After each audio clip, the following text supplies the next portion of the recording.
Okay, welcome everybody to Living Chassidus. We are doing our life skills series, and a huge part of the life skills is that everyone should get to know the information that they really need to know in life now when they have time to think about it. Most girls get engaged and then life just hits and comes fast, and sometimes things happen and people get married and things happen very quickly. So within our circles, we tend to not speak about pregnancy earlier on in the stages. So now is a good time to ask all your questions, get all the knowledge, and that way you have an introduction into what's going to be Be'ezras Hashem when the time comes. So today we have the great zchus of having Sara Chana Silverstein. She is one of my mentors and one of my most incredible people I look up to. I am so lucky to call her my friend. And Sara Chana Silverstein, and I'm going to do the ABC fun game, is an IBCLC, RH, AGH, whatever that means. She is a lactation consultant, master herbalist, and a classical homeopath. And she is also the author of the incredible book, Mootopia, which we have discussed before. And you can definitely go get it. There's Amazon and many other places. And here she is. I'll pass her on. Thank you. You want to translate all the letters? We don't even need that. So hi, live ladies, and hi, Zoom ladies. So I definitely want to try to give you both attention. Okay, so there's a way to show it without. Here, I'll show you. 1 second. Hold on. Pause. So you should be able to share, and then if you go up here, it'll say, this is a different one. Let's go up over here. There's a way to do it. You want to do the screen presentation? Screen presentation, yeah. Go to file, go on the left and go to file. Okay. It's a little different on No, mine, no, not part no, of like this. in the PowerPoint, yeah. Oh, Okay.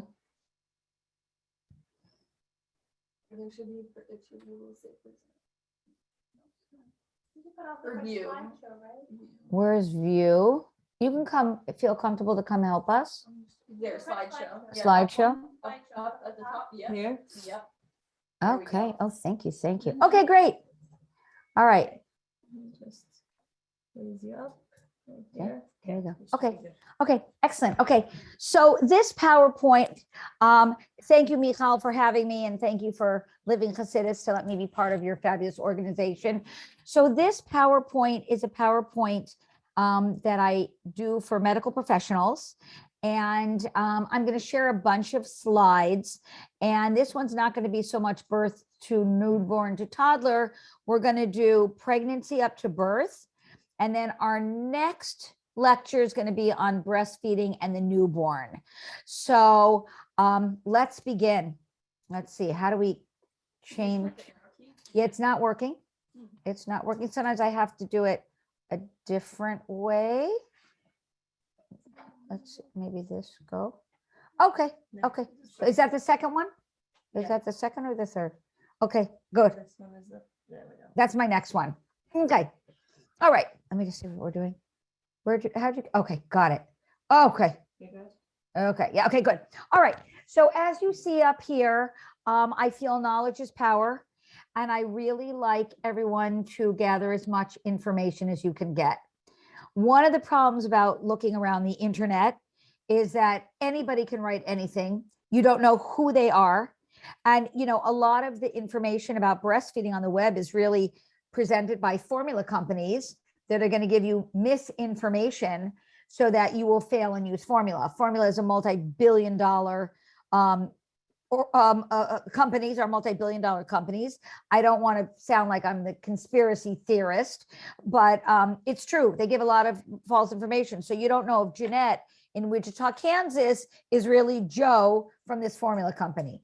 So what I like people to do, what I suggest is find a couple people that you trust, stick with their knowledge, their insight, and you're going to do a lot better, because someone like Ina May Gaskin, who I consider one of my mentors, I took classes with her many, many years ago. She wrote the book Birth Matters. I don't love her breastfeeding book, but I do love her birth book. And I read it, and every pregnancy I read it. And that was really like the hashkafa, the outlook that I really had. Ina May's Guide to Childbirth is the one that I like very much. It's very succinct. It's very informational. She talks about the medical intervention. She talks about the natural approach to birthing. So I would stick with someone like that and read all of her books back to back. I love Sheila Kitchinger. Sheila Kitchinger is a woman from England. Brilliant, brilliant, brilliant. She was on the forefront of the natural birth. We don't have to discuss the whole history of pregnancy and birth, but basically people used to, back in the shtetl, only give birth at home, which we've discussed. They had no choices. Jewish women were not even allowed in hospitals. We all had our local town midwife who delivered our babies, made sure our babies had the bris on time, were our lactation consultants and our pediatricians, and a lot of them became bone setters. A bone setter is someone that would just take that bone, straighten it out, put a piece of wood under it, wrap some cotton or some burlap around it to hold the leg in place. So we always had what was called a wise woman figure that we went to. And if you were in a shtetl and didn't have a brilliant midwife, that was not great. And maybe she lost some babies, but most of our midwives of old were brilliant and they knew exactly what they were doing, and they could go out in the fields in the spring, winter, fall, pick the plants. They had plants that brought on labor. They had plants that prevented miscarriages, and we're missing that right now. And I really think that people should find a couple people that you trust and follow their path. Aviva Ram is someone else that's fabulous. She actually is an Israeli woman, and she graduated high school, from my understanding, very young. She ended up becoming a midwife. Don't quote me. You can look her up, like when she was like 20, very young. She became a master herbalist. And after she raised her 4 children, she went back to school and became an MD. It's like what I want to do when I grow up is go back to medical school. Like, it's on my list. So she's someone that's seen it all. She's delivered babies. She's an herbalist. She's given birth to 4 babies herself, and she has now medical knowledge. So she's someone that I really, really respect and look up to also. So those are kind of the 3 top books that I would really focus in on with my pregnancies. And believe me, those 3 books, those 3 authors, you don't need anything else. You don't need anything fatty on Instagram. You don't need like the latest thing on YouTube. They've done it all. Sheila Kitchinger talks about the difference between a hospital birth and a home birth, and a home birth and a birthing center. So those are your ladies. That's all I feel you need. Okay, let's see if I can change this. Good. So pregnancy theoretically is a normal stage of life. It's normal for girls to become pre-adolescence, normal, whatever normal means in the realm of human development. They become crabby, grumpy, hard to deal with, irrational. Then they start getting their period and they become even more irrational. And then at some point, teenage girls pull it together, get married, and then it's a normal manifestation to get pregnant, right? So pregnancy is, for some people, they glow. It's like the highlight of their life. Other people, they throw up the whole 9 months. They're green or yellow, sometimes orange of their skin, and it's the most miserable time of their lives. So how we handle the rushes of hormones are all going to be very, very, very different. Some of us just feel like we're getting through those 9 months and the labor is not even as hard as the pregnancy. And other people have these beautiful pregnancies and the labor is hard. And other people have no problems during pregnancy, no problems during labor, and then they're breastfeeding a disaster. So we all get hit up somewhere. That's 100% for sure. So let's just assume pregnancy is normal. And I want to talk about drugs for nausea for a moment. So being nauseous is very, very common. I don't have the statistics up here for a very large percentage of women. When women are nauseous during their pregnancy, they usually have what is called a fatty liver. And when the liver is fat, a little bit fatty, it doesn't mean you're a fat person. It means you've got fat deposits in your liver. You tend to have trouble converting your estrogen, and you hang on to your estrogen for a little longer than you need to, and you get nauseous. You get nauseous from the gallbladder that kicks out a bile into the stomach. And anybody that's been pregnant knows you can throw up that green yellow bile. I hate to be gross and candid, but it's a real reality. We're going to talk a little bit about nausea, but because it's a normal part of pregnancy, The question is, how do we treat it? So you can see the drugs that are listed here. The first drug, I can't even pronounce it. Can anybody pronounce it? Cydonamide. Terrible. It created babies with severe birth defects. And it was terrible. And there were thousands and thousands, welcome, of babies born on this medication. There was another medication, I'm sorry, I don't have it listed here, where the daughters of the women that took this medicine, their cervix opened too quickly. It's about 5 years older than I am. And of course, I'm like 36, doing the math. No, anyways, slightly older than 36. And all those women needed their cervix sewn up. So I'm not a fan of medicine during pregnancy. Now we use Zofran, and we don't have any long-term clinical studies on it. So I'm a little skeptical. So let's see if my next slide is about nausea. So here we go. Nausea is normal. It doesn't mean we need medications, but it doesn't mean we don't treat it. Okay. So IV fluids during nausea, during pregnancy is my absolute favorite thing in the entire world. It can hydrate the woman. There are now services. There's services now that will come into your house and do IV fluid. And it's worth it. There's all these superstars that go out and get drunk, do too many drugs, wake up in the morning and have to be on the set to do a movie at like 8 in the morning. And they have these services that come in and give them IVs of antibiotics, IV fluids, and they pull it together very quickly. So my clients that really suffer during pregnancy, I'm a huge, gigantic fan of IV fluids. Yes. What's in IV fluid? Sometimes it's just sodium and water, just a balance of salt and water. Sometimes you can get B vitamins in it. Just the fluids are very important, because what happens is when people are nauseous, they don't drink enough. When you don't drink enough, you get more nauseous. You get more nauseous, so it becomes this very vicious cycle. I'm a big advocate of B12 shots for those of you that get nauseous during pregnancy. The sublingual B12 does not do it. It's very hard to absorb B12. The reason I like it in injection is it goes right into the muscles. Our B12 is what gives us the strength to walk from here to the bathroom, from here through the snow, right?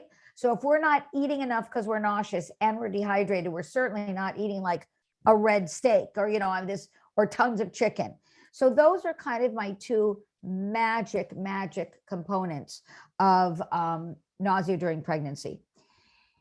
If you're a blood type B, if you're a person that gets nauseous easily, flying, driving, it's just one of your things, you can wake up in the morning and feel nauseous, then I would start way before you become pregnant with an herbal supplement called milk thistle. Milk thistle to me is kind of like a Brillo pad that gets rid of any fatty deposits in our liver, so our liver can convert our hormones faster.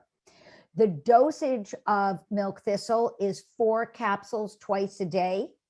Seems like a lot, but milk thistle is a seed. So, excuse me, if you were making a smoothie, you just make a smoothie, you just pour flax seeds in it. You'd pour in chia seeds, nobody's measuring it. So milk thistle is also a seed of a plant. So when you open the 4 capsules of milk thistle, it's not even a tablespoon. So I would suggest taking it 6 months before you're going to get married, or even if you're dating, take it now. The only downside to milk thistle, because if you don't need it, your body will just metabolize it and get rid of it. If you do need it, it's the best thing in the world. If you're taking any medications for thyroid or psychotropic medications, milk thistle can eat up the medication. So then I would go to my next step, which is burdock root. Burdock root more get. You can do the liquid form of milk thistle. That's liquid or tincture form. The question was, what about in liquid form? I'm a big advocate of herbs in liquid form. I'm a tincture lady, but because it's a food herb and it's a seed, I kind of like it in capsules or powder better. I think it's going to work better if we take it in food form.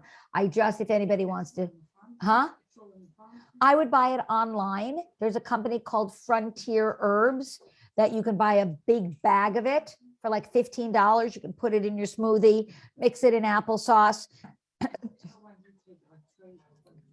So I'm going to repeat the question. So the first question was, do you take milk thistle in liquid or tincture form? And I like it better in the food form.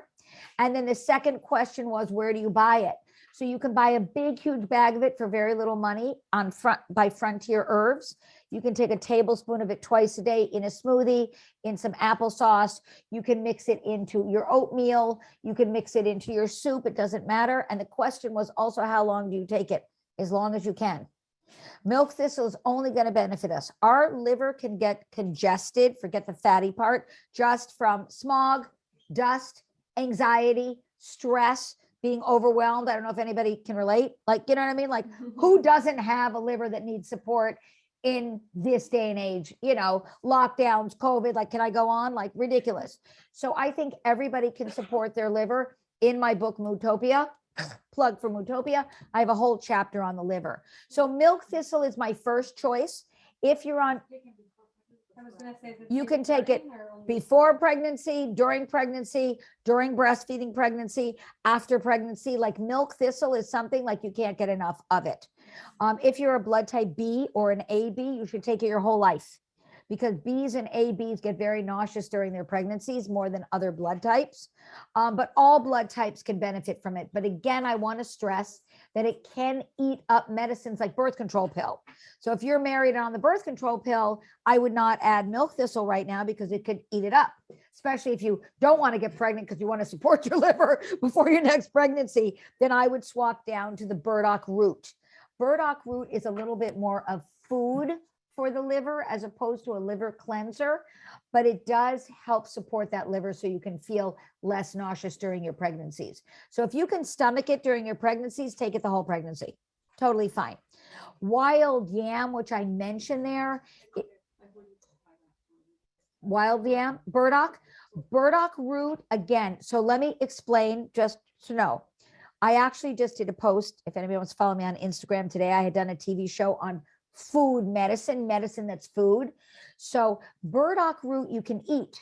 You can take the burdock root, you can buy it in a store. Oh gosh, like certainly not in Crown Heights, but other areas, you know, more in the Asian markets. Huh? Like, you don't buy it in the Chinese market. Yes, you can. But like, it's like stings in it. Like, hard. I would. You peel it. You can't really make bad burdock root. You peel it, you slice it up, and you can put it in your stir fry. Or you can buy it in powdered form and mix it in with your smoothie. Or you can take it in capsule form. All these herbs, milk thistle and burdock root, you can take in capsule form. And the dosage is 4 capsules in the morning, 4 capsules in the evening. And you can buy them online. You can get milk thistle with a hechsher on it. I forget what the company's name is. Just Google milk thistle capsule. You can get kosher. And burdock root you can't with a hechsher, but if you get it vegan, vegetarian, no milk products, they're fine to take, because when it says vegan capsules, they're all the same capsule company in the US. The ones that Maxi Health, NutriSupreme, and anybody that's vegetarian or vegan, they're all using the same capsules. So milk thistle will definitely cleanse the liver, get it prepared for pregnancy. Burdock root will support the liver. Can you take them both at the same time? Of course you can. In your smoothie in the morning, you can put some milk thistle and burdock root. In the evening, when you have a cup of chicken soup, you can put some burdock seed, and you can put some burdock root right in and mix it up. It'll dissolve. Twice a day. So the capsules for milk thistle, theoretically, I can't diagnose through Zoom or in a classroom, but the typical dose is 4 capsules at night and 4 capsules in the morning. That's typical for the average woman. Burdock root, you can get away with 2 capsules in the morning or 2 capsules in the evening, twice a day. So it depends on what you're doing. And now one thing about milk thistle and burdock root, you can take it for a week, forget about it for a week just because life happens, remember and take it again, forget for 3 days, you go away for Shabbos, you forgot your milk thistle. These herbs, it's the long-term effect of taking it. So if you miss a day or 2, it's fine. Does that make sense? Think of these as support for that liver so you aren't so nauseous during your pregnancy. Wild yam, with food, without food, you know, whatever. So our liver, which I talk about in my book, Mootopia, has two functions. It's one of the only organs that have two different functions. It functions one way at night and one way during the day. It actually switches. It's like, this is the night function, detoxifying the body, although I don't like to think of us as being toxic. I would just say kind of reboot the system. Then during the day, it helps us deal with our emotional stress and our, you know, our Uber driver that's mean to us, and our dry cleaner that accidentally lost my dress that I'm wearing to L'chaim tonight. You know, those kind of like daily stresses, right? So it has two functions. So that's why we like to take it at night, the milk thistle, or with dinner, and then again in the morning. So it supports both functions of the liver. Okay. Wild yam is an herb that I haven't had that much success with, but it's in the literature, so I discuss it. I use wild yam a lot with wild yam with women that have chronic miscarriages. I'll use wild yam. It helps with pain, and it's actually what our first birth controls were made from, was yam from South America. So it's got some hormonal component to it. I've never seen it help with morning sickness so much, but I use it a lot in my fertility or chronic miscarriage herbs. There are homeopathic remedies that help a lot with nausea during pregnancy. And I mentioned them here: carbolic acid, lactic acid, symphoricarp, tabascum. I'll run through what they are very quickly. Oh, yes, yes, they're carbolic acid, lactic acid. Can you see them there? Symphoric, sure, of course, and tabascum. We just have it going live here in our live with our live audience. Okay, so homeopathic remedies are the little ballies that you dissolve under your tongue. Does everybody hear about arnica or hypericum? You take the ballies, you dissolve it under your tongue. In my experience of over 30 years of working with pregnant moms, moms with miscarriages, breastfeeding moms, for nausea, I find homeopathy to work the best. Milk thistle and burdock root is just your foundation. But for the actual nausea, carbolic acid is, if you get a lot of saliva. A lot of women, when they're pregnant, they get a lot of saliva. They have to spit a lot. It's too nauseating to swallow it if you're nauseous. It's like, really, what is this coming from? A lot of indigestion and a lot of reflux. Carbolic acid. Lactic acid is my go-to. It's just, I'm nauseous morning, noon, and night. Symphoricarp are the women that just cannot get out of bed. And tabascum is when every smell makes me crazy. My husband walks from the street, putting his key in the door, and I can already smell him. That's a pregnant woman that's having a problem with nausea. My kids walk in the room. My kids would have to, I suffer from nausea. They would have to like stand by the bedroom door to speak to me because I could smell their breath from the door. You know, and my kids obsessively brush their teeth, right? So that's a different kind of nausea. So hypermesis is a condition where women throw up 24/7. And then there's light nausea, where you're just a little nauseous. You're just a little nauseous in the morning or throughout the day. On a scale of 1 to 10, 10 is the worst. Some women are going to get it not at all. Some women are going to get it at 1, 2, 3, 4, and some women are going to get it up into 10. But again, I'm not thrilled with the medications out there. We see long-term struggles with it. Okay, let's go on. Say it again, please. So we here in Crown Heights have a woman named Hannah Bongart who sells Parav ones. So we in most of the Frum communities have Parav homeopathic remedies. The ones you buy online have a little dairy in it, but less than 1/60th. So the Rabbanim say if you're on shlichus or living out of town and you need a homeopathic remedy because it's got a because it's for medicine and it's less than 1/60th of a lactose sugar, you can use it. But hydroxychloroquine, which is a phenomenal medication, by the way, in the beginning stages of, I'm not going to mention the name of the illness, but it's got some dairy in it, but you're okay to take it. And a lot of our medicines, even our Prevacid, very often have a little bit of a dairy base. So once we're taking it for medicine, it's completely bittle because it's usually less than 1/60th. Okay. So any other questions about nausea during pregnancy? You in the chat box, you guys can write questions and we'll at the end go through them. Okay. All right. So when one thing you were saying about but you can get any vitamin online as long or from wherever, even without a kosher symbol, as long as it's vegan. The herbs, I can talk more for the herbs. Like when you're taking an herb, it usually says milk thistle vegetarian capsule. It's not complicated. When you get a tincture, it will say tincture is the liquid herb. It'll say milk thistle, grain alcohol, water. When you're getting into vitamins, there's always like 70 ingredients. So there's a lot more shilas and a lot more questions on that. But when we're talking about herbs, we've discussed this before. You take an herb like this. This happens to be elderflower. You pour grain alcohol over it. You let it sit for 6 to 8 weeks. And then you get like this in a glass jar. And then you tincture it and you get an herb that looks like this. There's momish like 3 ingredients and very often only 2 ingredients. Do you understand what I'm saying? So that I can vouch for a lot more than those vitamins.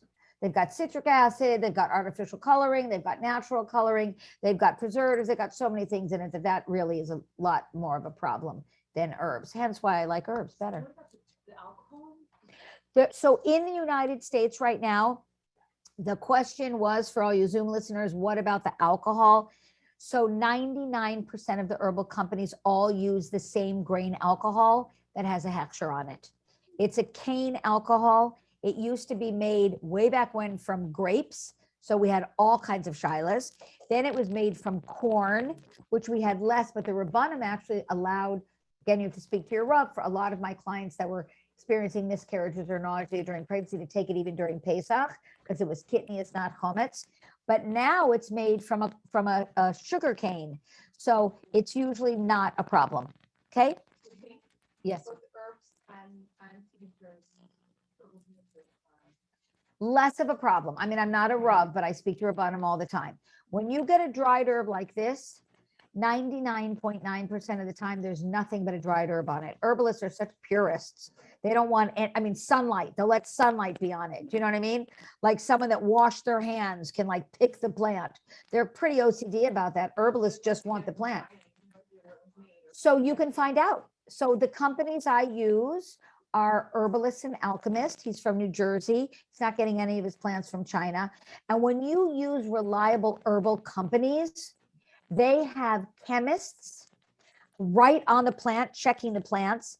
They check for lead and they check for pesticides, because herbalists are not great business people. They're really like sincere about their plants. You know what I'm saying? It's just the way that it is. And when you get a plant like this or even milk thistle, there's going to be nothing but milk thistle in it. You know what I'm saying? Like nothing. Okay. So those are, yeah. So the milk thistle that comes in seeds is, that question is, what does the milk thistle looks like? It's ground. So it's like a ground flax seed. Have you ever seen ground flax seeds? Comes in this powdery form. Not the best tasting, but if you put it in a smoothie, you'll never taste it. You mix it in your soup, you're never going to taste it. Okay. It's easiest for my ladies in vegetarian capsules, because you just take your capsules, boom, out the door. But you can save a lot of money by buying a big, huge bag of it. Okay. So when you're pregnant, you want it in capsules or in bulk. In the powder, there's a company I buy it on Amazon from Frontier Herbs. The capsules I get from a company called Eclectic, however you spell eclectic, like it sounds. They don't have a hechsher on it, but it's vegan, vegetarian. They have a big sign that says kosher, but it's not like an OU or an OK. All right. All right. So that's great. So that's about the herbs. So when you're pregnant, you have a lot more blood. You have 50% more blood. So if I had this much blood in my system, when you're pregnant, you have double the amount of blood. Okay. So why am I even bringing that up? Because you can feel heavier. You're going to feel more swollen.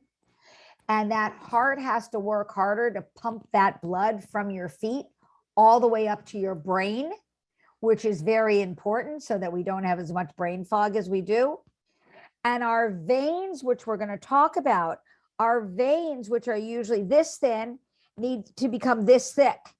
And then they need to pump the blood. So the veins are fatter and they need to pump the blood through the body. So Blood is very important. Blood gives us life. When you're pregnant, the baby is fed through the placenta. Guess what food the baby gets through the placenta? Blood. Blood creates our body.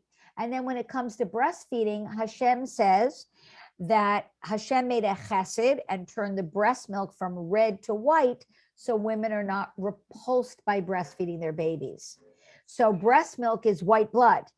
And inside the womb, the baby's getting blood. So we are having double the amount of blood in our body to feed the baby and feed ourselves. Feed the baby and feed ourselves. So we'll still, Michal, we have to have another talk about blood typing. We never did that. But I know that A's are different than O's. O's are different than B's. B's are different than AB's because Hashem's the one that made the 4 blood types, not me. I would have just made everybody the same, make life easy. I would give birth by unzipping a zipper, let's make life really easy. So the 4 blood types are very different, but it's very important to, when you eat, you're feeding your blood. You're giving nutrients to your blood. Blood is what gives us chayas. So I just wanted to explain that your blood volume really changes when you're pregnant. A lot of my clients will feel more congestion and stuffiness in their sinuses. People will get varicose veins. People can get more fluid in their ears when they're pregnant because we are double the amount of blood flow. Okay, let's see. How does the sinuses relate to the blood? Because we've got blood flowing through our sinuses. So there's just more volume going through everything. Some people's skin gets better. Isn't the fluid in the sinuses different? It is different, but most of it has a blood base to it.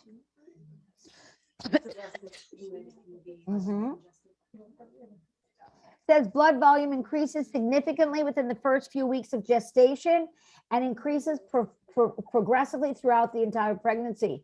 The total blood volume increase varies from 20% to 100% above pre-pregnancy levels, up to almost 50% more.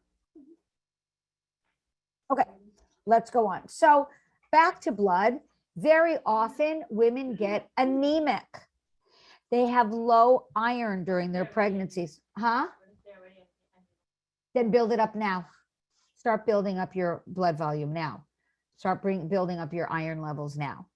Okay, so anemia is a very common problem in pregnancy, can make you more nauseous, can make you exhausted, can make you grumpy and kvetchy, and can make it even more difficult. So if you're low iron now, work on it. Problems with the iron pills that your doctors prescribes are they're very, very constipating. So up there, you can see on the slide, I have a product called Floridex. It's not my product, but I really love it. Floridex is an amazing way to build up your iron. You can take it now. You can take either a capful in the morning or the morning and evening. And remember, whenever we're talking about anemic levels, I'm just making up numbers. Let's say the numbers are between 30 and 60. If you're at 31, your midwife might tell you you're within the normal range, but you may need to be up to 60 to have the koyach or the strength that you need. Floridex, sometimes some rabbanim say there's a shaila with it because it is in a grape alcohol. Here we go. They haven't changed their recipe yet, but most rabbanim allow you to put it in some grape juice and then it makes it bottle and you're allowed to take it. It's the best product I've seen out there. The next favorite thing I do is called Blackstrap Molasses. On my website, I do have a recipe, sarachana.com or moodtopiabook.com. Blackstrap Molasses is called poor man's iron. It is phenomenal. And most of my pregnant ladies have a cup of it in the morning. I'll just tell you the recipe very quickly. You take a tablespoon of Blackstrap Molasses, put it in a cup, put a tablespoon of honey, depending on how sweet you want it, pour some boiling water over it, make it into a fake coffee, and you can add some almond milk or rice milk to it. It is a phenomenal booster of iron without constipation. Very high in potassium. It's also got B vitamins in it. It's a phenomenal way to get vitamins and nutrients into your body. My ladies that know they get anemic during their pregnancies right away start drinking it the second they know they're pregnant. How does it compare with the Floridex? It's different. You could do both and you won't get too much iron. It's great. I mean, I just love it. It depends on what the numbers are and how not well the person's feeling. But my kids, you can call them up and give you their numbers. Whenever they were home sick, I would make them a cup of Blackstrap Molasses. That was what they had. They'd have it by their bed. That was what they drank all the time. And they were just used to drinking Blackstrap Molasses. And they learned to love it. You have to make the combination. It's a little bit bitter. So molasses is actually the outer layer of sugar. And you're like, oh my gosh, isn't sugar so unhealthy? Well, it's not when you've got that coating around it. That coating is so high in vitamins and nutrients.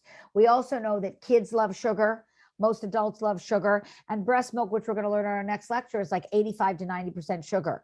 So even though we're supposed to like stay away from the white sugar, the brown part of the sugar, which turns into molasses, is actually one of the healthiest things that I've ever found for anemia. So if I have a woman that's having a home birth and she just forgot about everything because she's just like in her zone, and all of a sudden she's so anemic that her midwife says, well, you can't give birth at home because there is a chance, there's a risk of hemorrhage if your iron levels are too low.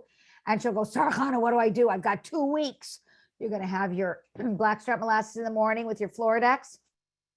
Take your Floridex in the afternoon, and then you're going to juice beets, any kind of greens and carrots. And within a week, your iron levels will rise. It's unbelievable how quickly they rise. It depends on how, it depends on, or your midwife. Yeah, for sure. You know, it depends, but I'm telling you, my clients will just forget everything. They did so many classes, they know everything and just forgot everything. The next thing you know, they're lying in bed. They're so anemic, they can barely get out of bed. I'm just saying the numbers in my experience rise so beautifully, much better than the pills that they give. That's my experience. Yes. Question. If you put molasses, let's say in like a cookie, but there's a substantial amount, will it have the same effect as if you use it? Yeah, it's good. Yeah, it's good. You can do it that way also.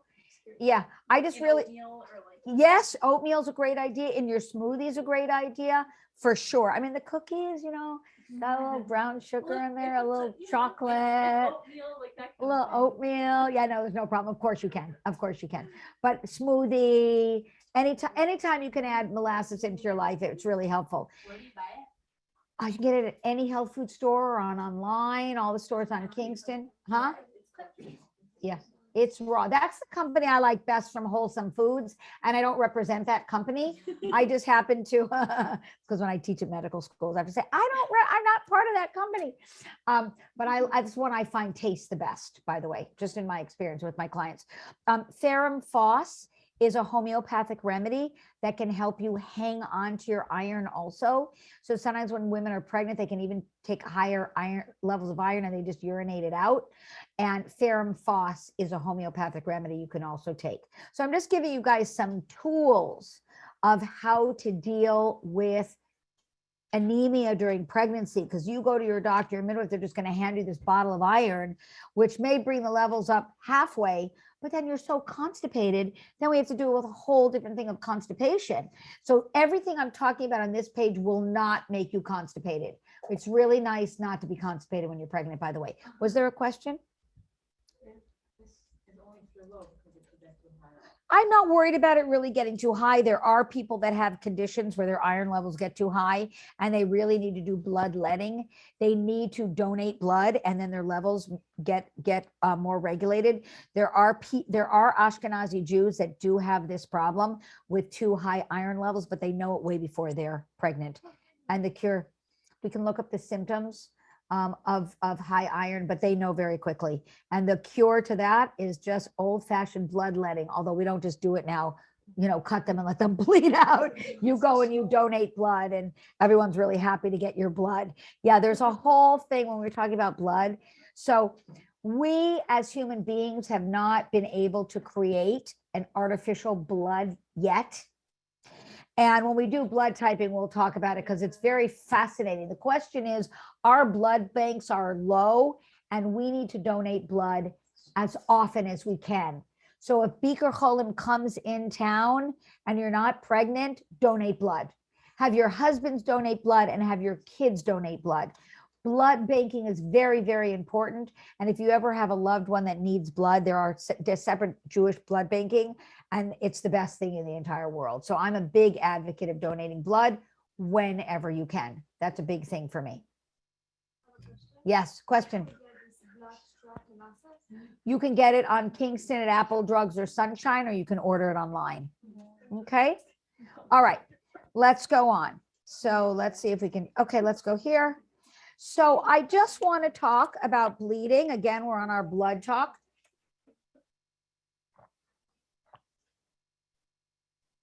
So it's normal to sometimes stain. If we go back a slide, hold on, let me see if I can go back a slide.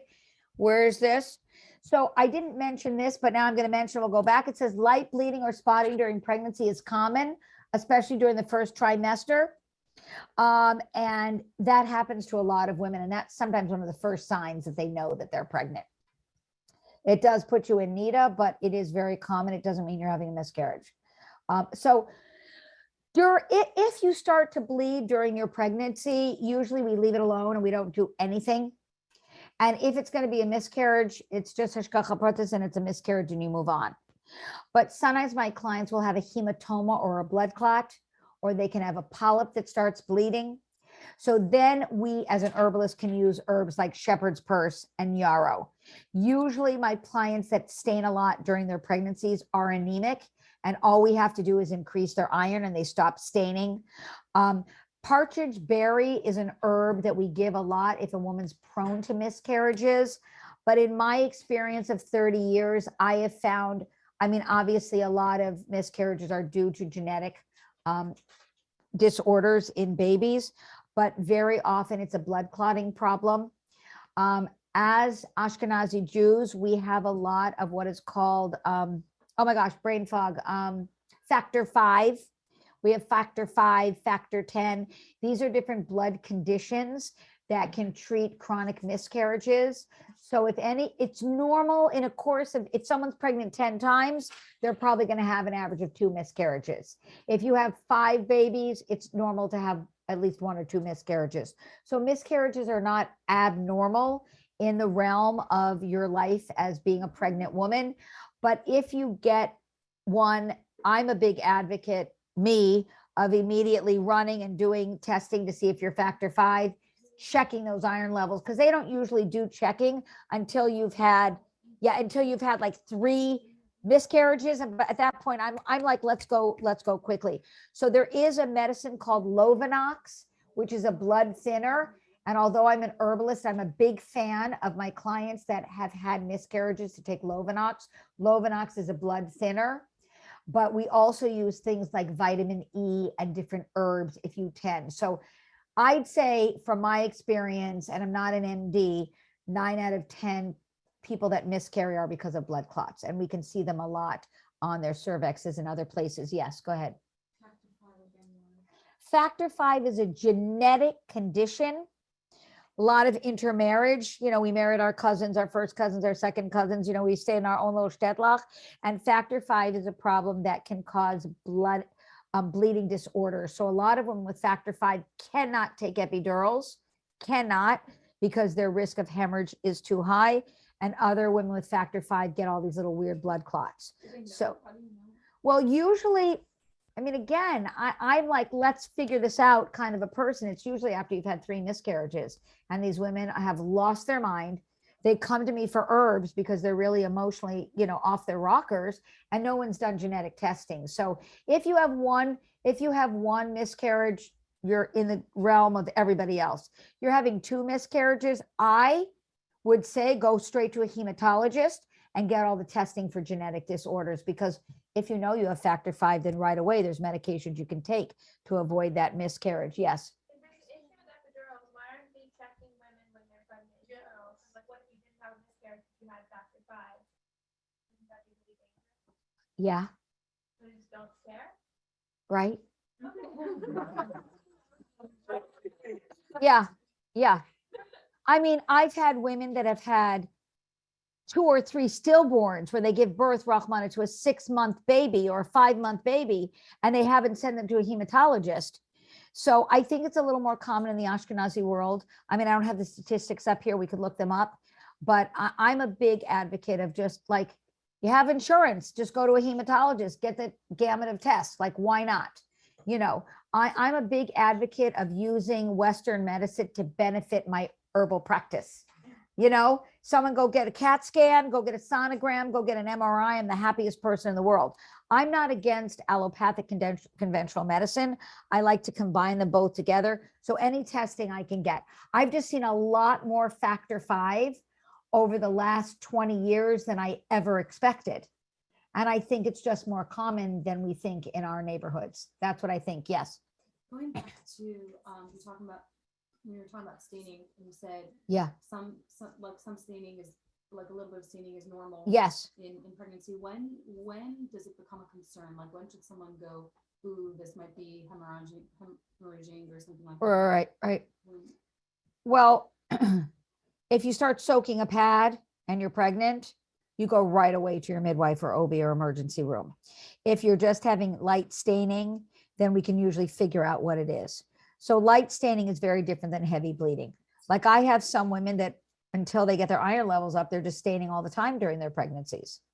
So if you're bleeding, if you're going through a pad, you need to go get some help when you're pregnant. And for the light staining, is it recommended to just leave it alone, or to do this? I like to ramp know up? what it is, and then we can figure it out. Like, I'm going to check her B12 levels. I'm going to check her iron levels. If I suspect factor V, I'm going to just beg that she goes to a hematologist. It's not a complex test, just ordering a blood test. So then I want her to go and see if she has a polyp on her cervix, or does she have a hematoma, which is a blood clot. Like, I'm like, what are we waiting for? You know what I mean? I'm kind sure. I mean, I don't know. Why not? You know, you can always like say like, I believe there's some factor V in my family. You know, I want to just do some research. I mean, I think it should be standard for Ashkenazi Jews. My son's going to medical school, and he says like the Dari Shurim is just not testing enough for what's out there. There's something called J screen, which is much more accurate at this point. So personally, I think why not? I would check your fibrinogen levels. Your fibrinogen levels is your ability to clot or overclot or underclot. I would check factor V. Even though I'm an herbalist, oh my gosh, I would take many more tests than people take. Yeah, why not know ahead of time? Why not? That's my philosophy on that. So if we have bleeding or staining, or a history of miscarriage, we would do some partridge berry during the pregnancy.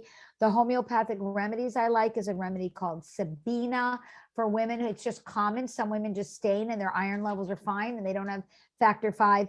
And silica, I've seen miracles of hematomas, which are blood clots on the cervix. And like, if anybody didn't believe in homeopathy, like, you have to like, you'll be instantly convinced, because these doctors say this hematoma can cause a miscarriage. It's going to be there throughout the whole pregnancy. We do a couple weeks of silica and it's like gone. And the doctor's like, I don't know what happened, miracles. And we're like, the homeopathic remedy. So I really like that. Okay. So herbs for, what time is it now? 9 o'clock. Okay. Herbs for UTI, pregnancy, postpartum. UTIs are very common during pregnancy. Urinary tract infections, UTIs, thank you. We get them a lot, excuse me, postpartum, especially if you get an epidural. They're going to take, when you get an epidural, they take a catheter, they put it inside your bladder through your urethra. And about 80% of women that get epidurals end up getting urinary tract infections within 2 to 6 weeks postpartum. So the epidurals are a little more intense than we think, but that is a problem. Another problem I have is getting Brazilian waxes. So I'm like, you know, that older lady that's supposed to say, oh my gosh, don't talk about Brazilian waxes. Like my kids, like, Ma, you can't talk about it. So the way Hashem created our bodies is we're supposed to have hair on our private area. And the hair on our private area actually is a filter. So when we're intimate with our husband, it kind of catches any dirt or schmutz that could be going on. And it's very, very important to have hair in your private area. And a lot of my clients that have chronic UTIs, I'm like, forget the Brazilian wax. Sara Chana, everybody does it. I'm like, well, for you, it's causing urinary tract infections. Maybe it's not for your friends. but the makeup of the hair of a woman and a man are completely different. And there's a whole book on it that I think women's hairs are more curly and men's are more straight. And the way they meet together actually protects the pelvic bone for the woman, and that it helps prevent UTIs. It's like this whole science of why it's there. So we don't want to get rid of that. It's really important to be there. Also, if you're using any not contraceptive creams, but gels for intimacy, like what are they called? The glide, slide, water, slippery, whatever they're called. They can also lubricant. Thank you. I was looking for the word. I'm like, oh gosh, what's the real word, Sara Chana? You can clog the urethra. The urethra is a little hole that we have where we urinate through in our vaginal canal. If you look at any of the lubricants, you take the cap off, there's like a little goopy stuff.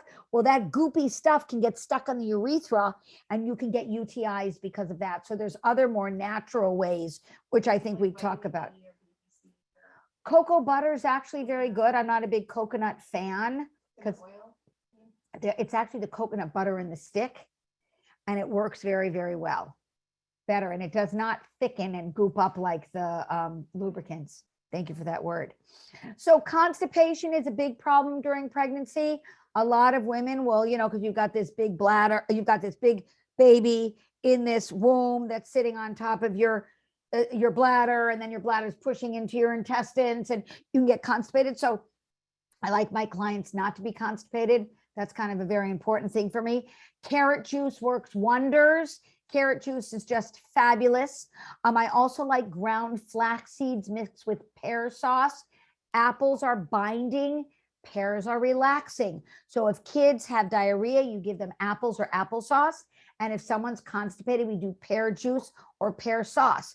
I don't know why we can't get the big pear sauces like normal, like applesauce. Maybe one of you can be an entrepreneur and make it. But I get the little baby pear sauces, squeeze it into a cup, add some flax seeds, and boom, there we go. You can buy them ground. I mean, I'm a little lazy. I mean, I try to get everything pre-made as much as I can. You can make an old-fashioned compost where you have blueberries, peaches smashed. That works really well. Just cook that, pretend like you're an old bubby, keep it in the fridge, and that works really well. Here's some herbs: licorice, slippery elm bark, marshmallow, nettles. And these are herbs that really help with constipation, but you don't want to be constipated, especially before you go into labor. Before you go into labor, you want those stools, because most women make a bowel movement in the middle of delivery, which is like so mortifying. You're like, you have your nails done, you have a little mascara on, you've got a cute little outfit on, you're trying to be so classy. You make a bowel movement when you're delivered. It's like really mortifying, but everyone does it. It's just natural. But if you try to soften up your stools before you give birth, it's a little bit more pleasant. Okay. All right. So say it again. For sure. Of course. Or you need a juicer. You take a juicer, put the carrots in, smash, and you get this lovely golden, delicious. Yeah. Can you just eat carrots or cook carrots? It's the same thing. Yeah, but like if you get carrot juice, it's like 18 carrots and this much juice. So for you to eat 18 carrots, it's like way too much chewing and swallowing, in my opinion. Right. So hemorrhoids. Yes. Yes. The question for you Zoom ladies is how important it is if the vegetables are organic. I mean, if you can afford it, great. Do you know what I mean? So with me, there's certain vegetables that I really try to get organic, like peaches are better. Organic is very thin skinned. Potatoes, I don't care about as much. Carrots, if I'm juicing, I'd rather it be organic. You kind of have to weigh. Like onions, I don't mind as much. I mean, there's people out there going, oh my gosh, Sara Chana is crazy. Depends on what your budget is. Do you know what I'm saying? Like I only eat organic eggs because I feel it's better the way they treat the chickens. I feel it's better. So you have to weigh what you can afford and what you can find. Make sense? It's still good for you. Yeah, it's still good for you. It's better than not. And if you have constipation, your organic or non-organic is going to work exactly the same in your intestines. Cooked are better for constipation. Oh, either the juice raw or carrots cooked. But again, we were talking about chewing and swallowing. You could cook up some carrots, smash them, and eat tablespoons of it a lot easier than chewing 18 carrots. Okay. So I make a fabulous essential oil mix for hemorrhoids. Hemorrhoids are a big problem for women when they're pregnant. What happens is your stools are a little too hard. You want your stools to be really soft when you're pregnant. That's eating a lot of vegetables. If you can't eat vegetables, juice them. If you can't juice them, eat cooked fruits, but try to keep your stools as soft as possible during pregnancy. Otherwise, you can get these hemorrhoids. You can get hemorrhoids not being pregnant. It's similar to a varicose vein. I would just clarify what hemorrhoids are. Oh, hemorrhoids are, okay, well, we have that picture there. So hemorrhoids are kind of a congestion of blood in a vein that swells and gets purple. And, huh? It's hard to have them go away. They do.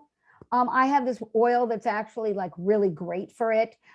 They have witch hazel pads that can shrink it. Usually once a varicose vein in the tush, hemorrhoid, it'll come and go throughout your life. So the best thing to do is try to avoid them. But some people have more of a propensity towards it. It can run in families, huh? How do you avoid it? Keeping your stool soft. Don't push so hard. Make sure you've got a lot of vegetables in your diet and eat for your blood type, which we're going to do. Proper sitting. Proper sitting. Don't push so hard. Don't proper push so sitting. hard. Yeah, there's these potties, squatty potties that, yeah, you can do a squatty potty if you don't have prolapsed uterus for sure. There's a lot of things you can do. Okay, here's our varicose veins, which I was discussing. So varicose veins are, and I'm going to explain this to you. We have to look a little bit at a time, Michal, but we're okay. So varicose veins are, remember I told you, double the amount of blood flow. So your veins need to stretch. And then once the veins have stretched from the double amount of blood in your body, watch what they have to do. Watch my hands. They do a peristaltic or wave-like motion. So a varicose vein is when the vein stretches out and doesn't go back to its proper shape. The veins need to stretch and move. Stretch and move. And you get a varicose vein when they stretch and they just never go back to their place. It's like a pair of nylons that you've worn too many times and you can see the knees and ankles in them. We don't want that. We want our veins to be able to stretch and go back. Berries, berries, and berries. Blueberries, strawberries, blackberries, cranberries. Berries help with varicose veins. They build the lining of the walls. Very, very important. Exercises. I mean, I have a trampoline in my house, one of those little trampolines. It's called a Bellicon. And I try to bounce on my Bellicon. I try to every night. A 10-minute workout on your Bellicon is like a 30-minute run. Jumping on trampolines, doing inversions in yoga. Even if you're just sitting down, just taking your foot like this and circling it, making sure you're moving, stretching out. Very important to keep your veins moving the blood at all times. Don't be a couch potato if you don't want varicose veins. This is one of the most common complaints of pregnancies is varicose veins. And I would work on my veins before I'm pregnant. Make sure you're doing yoga inversions. Make sure you're moving all the time, moving your arms, moving your legs. Let that blood be used to flowing in the body and not being stagnant. In Chinese medicine, it would be called stagnant blood. Michal, because it's already 10 after 9, can we see if there's any questions? And I think we're going to have to end it at that. But I want to show you guys very important because I want to jump to this one slide, which we don't have time for today. Doesn't mean we can't. So here I wanted to talk about some uterine toner herbs. This is the slide I really wanted to show everybody. So I found this gorgeous, let me show our Zoomers, this gorgeous teapot. How lovely is that? And I have a travel one like this. Have I brought these before? I love it. Gorgeous. They're gorgeous and they're easy. And what you do is you just unscrew this, put your herbs in here, add some honey or any sweetener you want, put hot boiling water, and you have your herbs that you can travel anywhere you want with. Unbelievable. Erev Shabbos, I will make a wonderful new tea combination for my family. Every week it's a different combination, trying to treat every ailment they have, like insanity, craziness, being pushy, going to bed too late, all those kinds of conditions. And I will go like this. This is a beautiful little tea filter. And I love it. And so you can get these now. They're very inexpensive on Amazon. My favorite uterine toner is strawberry leaf. What do you mean by uterine? It means it strengthens the uterus. It helps our veins. It's good for our female organs. It has no hormones in it. Strawberry leaf. Red raspberry leaf is the popular one that everybody talks about. Everyone's into red raspberry leaf. It's a very drying herb. So if you have dry skin, dry hands, red raspberry is going to dry you out too much. We use red raspberry if you have a cold, to dry up your sinuses, to dry up your drippy nose. You do not want to use too many drying herbs when you're pregnant. You want to stay moist and supple, right? So I think strawberry leaf's a better supplement for that. I love, no, not the dried herbs. Nettles. Strawberry teas, like the regular strawberry teas, are those good enough? No, I want strawberry leaf. I want you to buy it in bulk, strawberry leaf. Huh? No, because it's dried. What if you buy the one that's in pharmacy, like, okay, red raspberry, nettle? If you can find it there, Yeah, they do. they have it in bulk. It's in all in little bags. It's so much cheaper to buy it in a big bag, but you can use those. So if you're gonna use tea bags, you have to put like 4 tea bags per cup. Because if you don't have 4 tea bags, then you're just flavoring the water. If you have 4 tea bags, you're getting medicine, okay? Nettles is my absolute favorite herb for pregnancy, not even a question about that. It's got more vitamins, succinate, and nutrients in nettles than any other plant on the planet. So if you're nauseous and you're not eating a lot of vegetables, you're not eating a lot of salads, nettles is what's great. And shatavari is another green herb. They use it in India all the time. And it's got all these trace minerals and vitamins. And it's very moistening and softening for the body. So a lot of my clients will feel like their nasal passages are dry when they're pregnant. Their throat can get dry. Their skin can get dry. This is shatavari. Yeah. Can you use it in the winter when you feel dry? Yeah, for sure. It's something to add to this. So anyways, we're going to open up to questions. I'm actually doing a radio show and have to get home. I'm so sorry. Conflict. I really thought it was 10 o'clock New York time and it's 9:45. So we're going to answer some questions that we have on the chat. Michal, you want to bop in there? I want to thank you, ladies. You're going to listen to the questions and answers. Thank you for coming out in the cold winter, snow. I don't know where people are out there. They're like laughing. They're like, I'm in Florida. I'm in California. But here it's pretty snowy and icy. Yes. Okay, so we have HD. And we have our our hipster girl with us today. Thank you so much for joining us. Follow her on Instagram. I love watching her stories. Okay, yes. Okay. HD is really bad. Do you find that these help? Yes, and I find if you have hypermesis, it's worth having a consult with me because I really help people. This is not a pitch for me. This is a pitch for you, but I help a lot with hypermesis. Next question. What is the difference between iron and ferritin? You'll have to look that up online to get a good definition of that. Here's the link to Great. Oh, thank you for giving that link. I love that. Yes. What do you think about iron? I think iron infusions are really important if you need it, no question about that. But I would like to start with easier ways, and I think that if my ladies start pretty quickly with the iron, you can sometimes avoid that unless you have a condition. Okay. Besides the testing factors 5 Fibrinogen levels. what are the tests? I would go to a hematologist and say, hey, I'm an Ashkenazi Jew. Before you ladies leave, I want to thank you for coming and thank Michal and Living Chassidus for this fabulous evening. Thank you so much.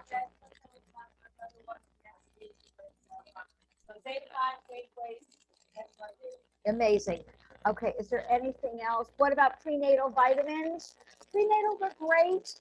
They're very hard to break down and metabolize, and most of the products are exactly the same. They usually have the same thing with a different label.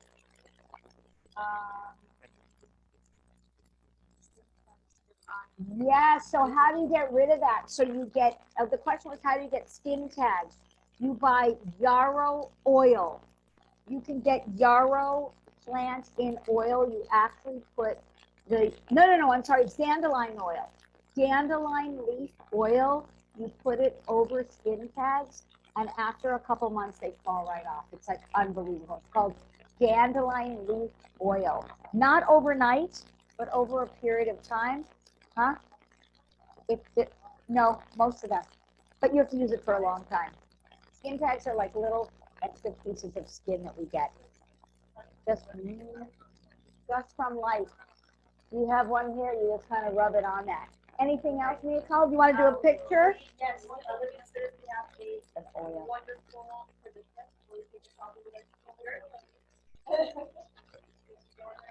Thank you, ladies. More next week. I will not be doing a radio show afterwards, so we will not be watching. I like totally like Eastern Standard Time, Central Time. I was like, what? So, okay. And it's live, so I can't really miss it.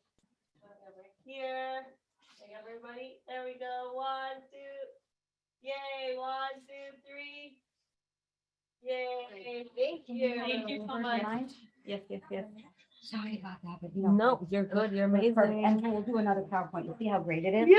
Yeah, I love it. I have so many house. Thank you. Thank you so much. I'm so glad you guys could get out. And a huge thank you to our sponsor for tonight. They chose to remain anonymous, but they are wonderful and Hashem should bench them. Adli Dai, Zara Chaya V'Kayama. It should be wonderful. We should bring Mashiach right now. Amazing. That's fine.